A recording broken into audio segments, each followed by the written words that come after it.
Today we talk about how can you disable reminders on your app. We go to figure out the solution or know how you can do that on your app. So you just follow these ways, then it's going to work with you. So all you have to do, you just go down here, you click on this sign down here, just click on it.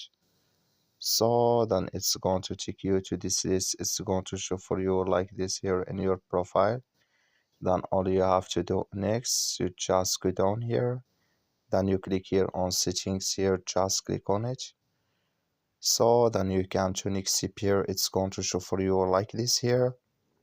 You click on push notifications, then it's going to take you to this list. It's going to show for you like this. You come here to reminders, just click in this sign or this color. Like you see color, it's gone. That's mean reminders, notifications disabled with us now. That's all you have to do. Thank you for watching. Don't forget to support us by liking and subscribe.